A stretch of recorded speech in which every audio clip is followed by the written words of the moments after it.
ಆತ್ಮೀಯ ವಿದ್ಯಾರ್ಥಿಗಳೇ, ಕಳೆದ ತರಗತಿಯಲ್ಲಿ ನಾವು ನೀರಾವರಿಯ ಮೂಲಗಳು ಮತ್ತು ನೀರಾವರಿಯ ಸಾಮರ್ಥ್ಯವನ್ನು ಕುರಿತು ಚರ್ಚಿಸಿದ್ವಿ. ಇವತ್ತಿನ ಒಂದು ತರಗತಿಯಲ್ಲಿ ವಿವಿಧೋದ್ದೇಶ ನೀರಾವರಿ ಯೋಜನೆಗಳನ್ನು ಕುರಿತು ಸಂಕ್ಷಿಪ್ತವಾಗಿ ಚರ್ಚಿಸ್ತಾ ಇರ್ತಕ್ಕಂಥದ್ದು. In the last class we have studied in the source of irrigation and irrigation potential is studied in the previous classes. Today's classes we have discussed about the multi-purpose irrigation in India. ಹಾಗಿದ್ರೆ ಈ ವಿವಿಧೋದ್ದೇಶ ನೀರಾವರಿ ಯೋಜನೆ ಅಂದ್ರೆ ಏನು? What is mean by multi-purpose irrigation projects? ಇಲ್ಲಿ ವಿವಿಧೋದ್ದೇಶ ನೀರಾವರಿ ಯೋಜನೆ ಅಂತಂದ್ರೆ ನೀರು ಪೂರೈಕೆ, ವಿದ್ಯುತ್ ಉತ್ಪಾದನೆ, ಪ್ರವಾಹ ನಿಯಂತ್ರಣ, ಜಲಸಾರಿಗೆಯ ಅಭಿವೃದ್ಧಿ, ಅರಣ್ಯೀಕರಣ ಮುಂತಾದ ಈ ಹಲವಾರು ಅನುಕೂಲಗಳನ್ನು ತಂದುಕೊಡ್ತಕ್ಕಂತಹ ಯೋಜನೆಗೆ ನಾವು ವಿವಿಧೋದ್ದೇಶ ನೀರಾವರಿ ಯೋಜನೆ ಅಥವಾ ನದಿ ಕಣಿವೆ ಯೋಜನೆ ಎಂಬುದಾಗಿ ಕರೀತಾ ಇದ್ದೀವಿ. The multipurpose irrigation is nothing but many more facilities there will be providing for in these multi-purpose irrigation facilities. For example, supply of water, production of electricity, control of floods, development of water transport, development of forestry.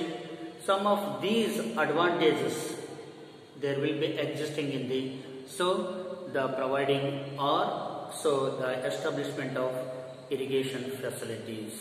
ಇಲ್ಲಿ ವಿವಿಧೋದ್ದೇಶ ನೀರಾವರಿ ಯೋಜನೆಗಳು ಅಂದರೆ ಹಲವಾರು ಉದ್ದೇಶಗಳನ್ನು ಈಡೇರಿಸುವುದಕ್ಕಾಗಿ ಸ್ಥಾಪಿಸಲ್ಪಟ್ಟಿರ್ತಕ್ಕಂತಹ ನೀರಾವರಿ ಯೋಜನೆಯನ್ನ ನಾವು ವಿವಿಧೋದ್ದೇಶ ನೀರಾವರಿ ಯೋಜನೆ ಅಂತ ಕರೀತಾ ಇರ್ತಕ್ಕಂಥದ್ದು. ಅಂದರೆ ಆ ಒಂದು ನೀರಾವರಿ ಯೋಜನೆಯ ಮೂಲಕ ಹಲವಾರು ಉದ್ದೇಶಗಳು ಈಡೇರ್ತಕ್ಕಂಥದ್ದು. ಅಂದರೆ ಇವತ್ತು ಅನೇಕ ನಗರ ಮತ್ತು ಪಟ್ಟಣ ಪ್ರದೇಶಗಳಿಗೆ ಕುಡಿಯುವ ನೀರನ್ನು ಪೂರೈಕೆ ಮಾಡ್ತಕ್ಕಂಥದ್ದಾಗಲಿ, ವಿದ್ಯುತ್ ಶಕ್ತಿಯನ್ನು ಉತ್ಪಾದನೆ ಮಾಡಿ ಪೂರೈಕೆ ಮಾಡ್ತಕ್ಕಂಥದ್ದಾಗಲಿ, ಪ್ರವಾಹವನ್ನು ನಿಯಂತ್ರಣ ಮಾಡ್ತಕ್ಕಂಥದ್ದು, ಹೌದಾ? ಜಲಸಾರಿಗೆಯನ್ನು ಅಭಿವೃದ್ಧಿ ಪಡಿಸ್ತಕ್ಕಂಥದ್ದು, ಅರಣ್ಯೀಕರಣವನ್ನು ಅಭಿವೃದ್ಧಿ ಪಡಿಸ್ತಕ್ಕಂಥದ್ದು, ಈ ರೀತಿ ಹಲವಾರು ಅನುಕೂಲತೆಗಳನ್ನು ತಂದು ಕೊಡ್ತಕ್ಕಂತಹ ಅನೇಕ ಉದ್ದೇಶಗಳನ್ನು ಈಡೇರಿಸ್ತಕ್ಕಂಥ ಒಂದು ಯೋಜನೆಗೆ ನಾವು ವಿವಿಧೋದ್ದೇಶ ನೀರಾವರಿ ಯೋಜನೆ ಅಂತ ಕರೀತಾ ಇದ್ದೀವಿ. ಇನ್ನೊಂದು ರೀತಿಯಲ್ಲಿ ಹೇಳೋದಾದ್ರೆ ಈ ನದಿ ನೀರಿನಿಂದ ಗರಿಷ್ಠ ಪ್ರಯೋಜನವನ್ನು ಪಡೆಯುವ ಸಲುವಾಗಿ ಅದನ್ನು ಹಲವಾರು ಉದ್ದೇಶಗಳಿಗೆ ಬಳಸಿಕೊಳ್ತಕ್ಕಂಥ ಯೋಜನೆಯನ್ನ ನಾವು ವಿವಿಧೋದ್ದೇಶ ನೀರಾವರಿ ಯೋಜನೆ ಅಂತ ಕರೀತಾ ಇದ್ದೀವಿ. In this type of irrigation facilities there will be utilized many more objectives. ಹಲವಾರು ಉದ್ದೇಶಗಳಿಗಾಗಿ many more objectives there will be fulfilled by in these multi-purpose irrigation facilities. ಇವತ್ತು ಈ ವಿವಿಧೋದ್ದೇಶ ನೀರಾವರಿ ಯೋಜನೆಗಳಿಂದ ಹಲವಾರು ಉದ್ದೇಶಗಳು ಈಡೇರ್ತಕ್ಕಂಥದ್ದು. ಆ ಹಲವಾರು ಉದ್ದೇಶಗಳ ಈಡೇರಿಕೆಗಾಗಿ ನಿರ್ಮಿಸಿಕೊಂಡಿರ್ತಕ್ಕಂತಹ ನೀರಾವರಿ ಯೋಜನೆಗೆ ನಾವು ವಿವಿಧೋದ್ದೇಶ ನೀರಾವರಿ ಯೋಜನೆ ಅಂತ ಕರೀತಾರೆ. ಜವಾಹರ್ಲಾಲ್ ನೆಹರು ಅವರು ಈ ವಿವಿಧೋದ್ದೇಶ ನೀರಾವರಿ ಯೋಜನೆಗಳನ್ನ ಆಧುನಿಕ ಭಾರತದ ತೀರ್ಥಯಾತ್ರಾ ಸ್ಥಳಗಳು ಅಂತ ಎಂಬುದಾಗಿಯೂ ವಿಶ್ಲೇಷಣೆ ಮಾಡಿರ್ತಕ್ಕಂಥದ್ದು. ಜವಾಹರ್ಲಾಲ್ ನೆಹರು ಈ ವಿವಿಧೋದ್ದೇಶ ನೀರಾವರಿ ಯೋಜನೆಗಳನ್ನ ಏನಂತ ವಿಶ್ಲೇಷಣೆ ಮಾಡಿದ್ದಾರೆ? ಆಧುನಿಕ ಭಾರತದ ತೀರ್ಥಯಾತ್ರಾ ಸ್ಥಳಗಳು ಎಂಬುದಾಗಿ ವಿಶ್ಲೇಷಣೆ ಮಾಡ್ತಕ್ಕಂಥದ್ದು. ಅಂದ್ರೆ ಅಷ್ಟೊಂದು ಪ್ರಾಮುಖ್ಯತೆಯನ್ನು ಪಡೆದುಕೊಂಡಿರ್ತಕ್ಕಂಥದ್ದು ಈ ನೀರಾವರಿ ಯೋಜನೆ. ಭಾರತವು ಈ ಹಲವಾರು ವಿವಿಧೋದ್ದೇಶ ನದಿ ಕಣಿವೆ ಯೋಜನೆಗಳನ್ನು ಬೃಹತ್ ಬಂಡವಾಳವನ್ನು ಹೂಡಿಕೆ ಮಾಡಿ ಅಭಿವೃದ್ಧಿ ಪಡಿಸಿರ್ತಕ್ಕಂಥದ್ದು. The India there will be well developed in many more multipurpose irrigation facilities in the investing of large capital. ಇವತ್ತು ಭಾರತ ದೇಶ ಸ್ವಾತಂತ್ರ್ಯದ ನಂತರ ಅನೇಕ ವಿವಿಧೋದ್ದೇಶ ನದಿ ಕಣಿವೆ ಯೋಜನೆಗಳನ್ನು ಬೃಹತ್ ಪ್ರಮಾಣದ ಬಂಡವಾಳ ಹೂಡಿಕೆ ಮಾಡೋದ್ರ ಮೂಲಕ ಅಭಿವೃದ್ಧಿ ಪಡಿಸಿರ್ತಕ್ಕಂಥದ್ದು. ಭಾರತ ಇವತ್ತು ಜಗತ್ತಿನ ಬೃಹತ್ ಅಣೆಕಟ್ಟು ನಿರ್ಮಾಣ ದೇಶಗಳ ಸಾಲಿನಲ್ಲಿ ಪ್ರಮುಖ ಸ್ಥಾನವನ್ನು ಆಕ್ರಮಿಸಿಕೊಂಡಿರ್ತಕ್ಕಂಥದ್ದು. The highest dams So there will be constructed in our countries as compared to the other countries of the world. ಇವತ್ತು ಜಗತ್ತಿನ ಬೃಹತ್ ಅಣೆಕಟ್ಟು ನಿರ್ಮಾಣ ದೇಶಗಳ ಸಾಲಿನಲ್ಲಿ ಪ್ರಮುಖ ಸ್ಥಾನವನ್ನ ಭಾರತ ಆಕ್ರಮಿಸಿಕೊಂಡಿರ್ತಕ್ಕಂಥದ್ದು. ಹಾಗಿದ್ರೆ ಭಾರತದ ಪ್ರಮುಖ ವಿವಿಧೋದ್ದೇಶ ನೀರಾವರಿ ಯೋಜನೆಗಳು ಯಾವುವು? Which are the major important multipurpose irrigation projects in our country. So ಇಲ್ಲಿ ಅನೇಕ ವಿವಿಧೋದ್ದೇಶ ನೀರಾವರಿ ಯೋಜನೆಗಳನ್ನು ನಾವು ಸ್ಥಾಪನೆ ಮಾಡಿಕೊಂಡಿರ್ತಕ್ಕಂಥದ್ದು. ಸೊ ಮೊದಲನೇದು ಬಾಕ್ರಾನಂಗಲ್ ಯೋಜನೆ ಅನ್ನೋದು. So the first multipurpose irrigation project there will be established. So name of the project is Bhakra Nangal project. So ಯಾವ ನದಿಗೆ ಇದನ್ನ ನಿರ್ಮಿಸಲಾಗಿದೆ? In which river in these project there will be established? Sutlej ನದಿಗೆ ಈ ಬಾಕ್ರಾನಂಗಲ್ ಯೋಜನೆಯನ್ನ ನಾವು ನಿರ್ಮಿಸಲಾಗಿರ್ತಕ್ಕಂಥದ್ದು. ಸೊ ಈ ಯೋಜನೆಯಲ್ಲಿ ಪಾಲ್ಗೊಂಡಿರ್ತಕ್ಕಂಥ ರಾಜ್ಯಗಳು, so the participated the States of in these projects Punjab, Haryana, Rajasthan. Bhakra Nangal ಯೋಜನೆಯನ್ನ ಸಟ್ಲಜ್ ನದಿಗೆ ನಿರ್ಮಾಣ ಮಾಡಲಾಗಿರ್ತಕ್ಕಂಥದ್ದು. ಇದರ ಸದುಪಯೋಗವನ್ನು ಪಡೆದುಕೊಂಡಂತಹ ರಾಜ್ಯಗಳು ಪಂಜಾಬ್, ಹರಿಯಾಣ, ರಾಜಸ್ಥಾನ್. ಹಾಗೆಯೇ ದಾಮೋದರ್ ನದಿ ಕಣಿವೆ ಯೋಜನೆ, ಇದನ್ನ ದಾಮೋದರ್ ನದಿಗೆ ನಿರ್ಮಿಸಲಾಗಿರ್ತಕ್ಕಂಥದ್ದು. ಇದರ ಪ್ರಯೋಜನವನ್ನ ಪಶ್ಚಿಮ ಬಂಗಾಳ ಮತ್ತು ಬಿಹಾರ್ ರಾಜ್ಯಗಳು ಪಡೆಯುತ್ತಾ ಇರ್ತಕ್ಕಂಥದ್ದು. ಕೋಸಿ ನದಿ ಯೋಜನೆ, ಇದನ್ನ ಕೋಸಿ ನದಿಗೆ ನಿರ್ಮಾಣ ಮಾಡಲಾಗಿರ್ತಕ್ಕಂಥದ್ದು. ಇದರ ಒಂದು ಉಪಯುಕ್ತತೆಯನ್ನು ಪಡೆಯತಕ್ಕಂಥ ರಾಜ್ಯ ಬಿಹಾರ್. ಹಾಗೆ ಮಹಾನದಿ ಯೋಜನೆ, ಇದನ್ನ ಮಹಾನದಿಗೆ ನಿರ್ಮಾಣ ಮಾಡಲಾಗಿರ್ತಕ್ಕಂಥದ್ದು. ಇದರ ಪ್ರಯೋಜನವನ್ನು ಪಡೆಯುತ್ತಾ ಇರ್ತಕ್ಕಂಥ ರಾಜ್ಯ ಒರಿಸ್ಸಾ. ಹಾಗೆಯೇ ಚಂಬಲ್ ಯೋಜನೆ, ಇದನ್ನ ಚಂಬಲ್ ನದಿಗೆ ನಿರ್ಮಿಸಲಾಗಿರ್ತಕ್ಕಂಥದ್ದು. ಇದರ ಪ್ರಯೋಜನವನ್ನು ಪಡೆಯತಕ್ಕಂಥ ರಾಜ್ಯಗಳು ಮಧ್ಯಪ್ರದೇಶ್ ಮತ್ತು ರಾಜಸ್ಥಾನ್. ಹಾಗೆಯೇ ತುಂಗಭದ್ರಾ ಯೋಜನೆ, ಸೊ ಇದನ್ನ ನಮ್ಮ ರಾಜ್ಯದಲ್ಲಿ ತುಂಗಭದ್ರಾ ನದಿಗೆ ನಿರ್ಮಿಸಲಾಗಿರ್ತಕ್ಕಂಥದ್ದು. ಇದರ ಪ್ರಯೋಜನವನ್ನು ಪಡೆಯತಕ್ಕಂಥ ರಾಜ್ಯಗಳು ಕರ್ನಾಟಕ ಮತ್ತು ಆಂಧ್ರ ಪ್ರದೇಶ್. ನಾಗಾರ್ಜುನ ಸಾಗರ ಯೋಜನೆ, ಇದನ್ನ ಕೃಷ್ಣಾ ನದಿಗೆ ನಿರ್ಮಾಣ ಮಾಡಲಾಗಿರ್ತಕ್ಕಂಥದ್ದು. ಇದರ ಪ್ರಯೋಜನವನ್ನ ಆಂಧ್ರ ಪ್ರದೇಶ್ ಪಡೆಯುತ್ತಾ ಇರ್ತಕ್ಕಂಥದ್ದು. ಕೃಷ್ಣರಾಜ ಸಾಗರ, KRS ಅಂತ ಕರೀತಾ ಇದ್ದೀವಿ, ಇದನ್ನ ಕಾವೇರಿ ನದಿಗೆ ನಮ್ಮ ರಾಜ್ಯದಲ್ಲಿ ನಿರ್ಮಾಣ ಮಾಡಿರ್ತಕ್ಕಂಥದ್ದು. ಸೊ ಇದರ ಒಂದು ಉಪಯುಕ್ತತೆಯನ್ನ ಕರ್ನಾಟಕ ಮತ್ತು ತಮಿಳುನಾಡು ರಾಜ್ಯಗಳು ಪಡೆದುಕೊಳ್ಳತಕ್ಕಂಥದ್ದು. ಹಾಗೆಯೇ ಲಾಸ್ಟ್ ಒನ್ ನರ್ಮದಾ ಯೋಜನೆ, ಇದನ್ನ ನರ್ಮದಾ ನದಿಗೆ ನಿರ್ಮಿಸಲಾಗಿರ್ತಕ್ಕಂಥದ್ದು. ಇದರ ಪ್ರಯೋಜನವನ್ನು ಪಡೆಯತಕ್ಕಂಥ ರಾಜ್ಯಗಳು ಗುಜರಾತ್, ಮಹಾರಾಷ್ಟ್ರ ಮತ್ತು ಮಧ್ಯಪ್ರದೇಶ್, ಈ 3 ರಾಜ್ಯಗಳು ಇದರ ಪ್ರಯೋಜನ ಪಡೀತಾರೆ. ಈ ರೀತಿ 9 ಪ್ರಮುಖ ವಿವಿಧೋದ್ದೇಶ ನೀರಾವರಿ ಯೋಜನೆಗಳನ್ನ ನಮ್ಮ ದೇಶದಲ್ಲಿ ನಾವು ನಿರ್ಮಿಸಿಕೊಂಡಿರ್ತಕ್ಕಂಥದ್ದನ್ನ ನಾವಿಲ್ಲಿ ಕಾಣ್ತಾರೆ. ನೆಕ್ಸ್ಟ್, ಈ ವಿವಿಧೋದ್ದೇಶ ನೀರಾವರಿ ಯೋಜನೆಗಳ ಪ್ರಯೋಜನಗಳು ಏನು? So what are the benefits of the multipurpose irrigation projects? So ಇಲ್ಲಿ ವಿವಿಧೋದ್ದೇಶ ನದಿ ಕಣಿವೆ ಯೋಜನೆಗಳ ಪ್ರಮುಖ ಪ್ರಯೋಜನಗಳು ಏನು ಅಂತಂದ್ರೆ, first one, irrigation facilities.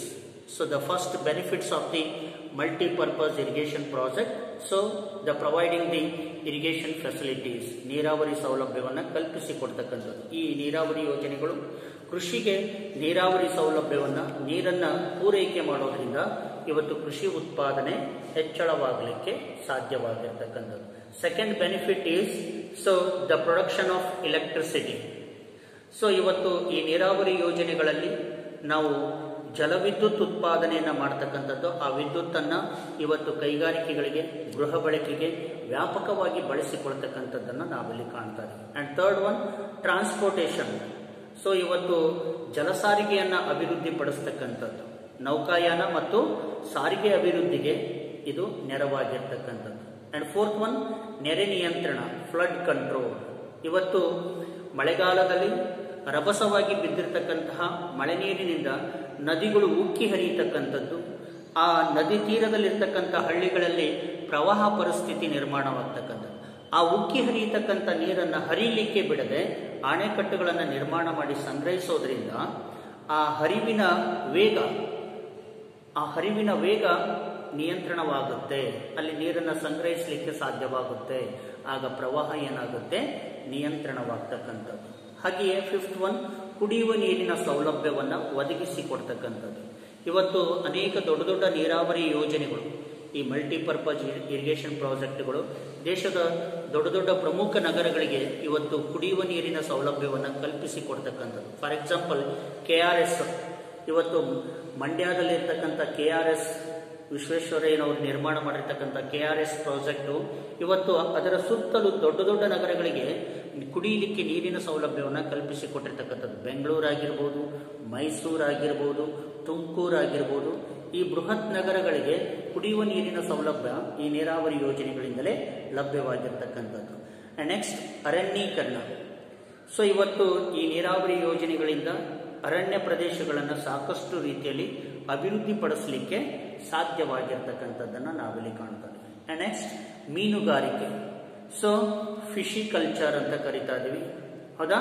Fisheries ಅಂತ ಅಥವಾ ಫಿಶರಿ ಕಲ್ಚರ್ ಅಂತ ಕರಿತಾ ಇರ್ತಕ್ಕಂಥದ್ದು. ಇವತ್ತು ಈ ದೊಡ್ಡ ದೊಡ್ಡ ಅಣೆಕಟ್ಟುಗಳಲ್ಲಿ ಬೃಹತ್ ಪ್ರಮಾಣದಲ್ಲಿ ವ್ಯಾಪಕ ಪ್ರದೇಶದಲ್ಲಿ ನೀರನ್ನು ತಡೆ ಹಿಡಿಯಲಿಕ್ಕೆ, ಸಂಗ್ರಹಿಸಿಡಲಿಕ್ಕೆ ಸಾಧ್ಯವಾಗಿರೋದ್ರಿಂದ ಇವತ್ತು ಆ ಜಲಾಶಯಗಳಲ್ಲಿ ಮೀನುಗಾರಿಕೆಯನ್ನ ಮಾಡತಕ್ಕಂಥದ್ದು ಮತ್ಸ್ಯೋದ್ಯಮ ಅಂತ ಕರೀತಾರೆ.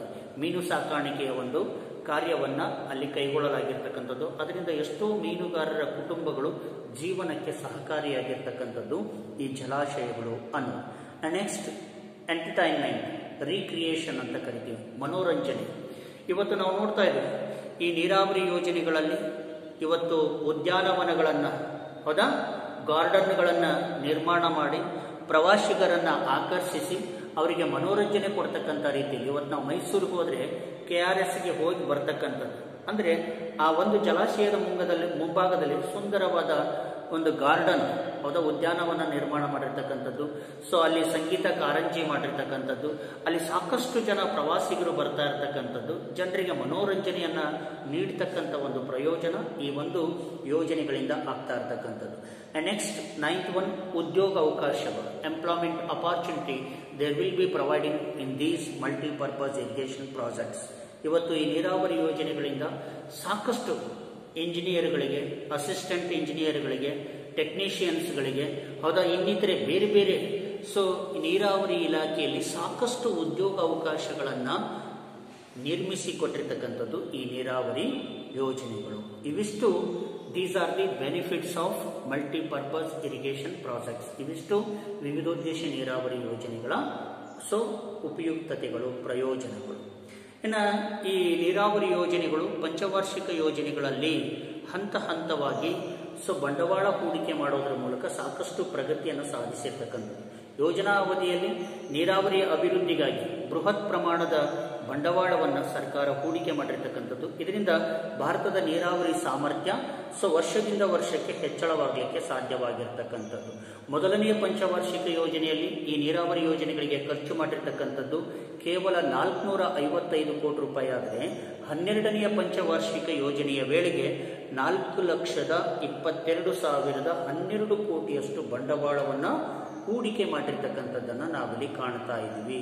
ಅಂದರೆ ಪ್ರತಿ ಪಂಚವಾರ್ಷಿಕ ಯೋಜನೆಗಳಲ್ಲಿ ಈ ರೀತಿ ವಿವಿಧೋದ್ದೇಶ ನೀರಾವರಿ ಯೋಜನೆಗಳಲ್ಲಿ ಹೆಚ್ಚು ಹೆಚ್ಚು ಬಂಡವಾಳವನ್ನು ಹೂಡಿಕೆ ಮಾಡತಕ್ಕಂಥದ್ದು, ಹೆಚ್ಚು ಹೆಚ್ಚು ವಿವಿಧೋದ್ದೇಶ ನೀರಾವರಿ ಯೋಜನೆಗಳನ್ನು ನಿರ್ಮಿಸಿಕೊಡ್ತಕ್ಕಂಥದ್ದು ಸರ್ಕಾರದ ಗುರಿ. ಅದರ ಪ್ರಯೋಜನಗಳನ್ನು ಸಾರ್ವಜನಿಕರು ಪಡೆದುಕೊಳ್ಳಲಿಕ್ಕೆ ಸಹಕಾರಿಯಾಗಿರ್ತಕ್ಕಂಥದ್ದನ್ನು ನಾವಿಲ್ಲಿ ಗಮನಿಸಬಹುದು.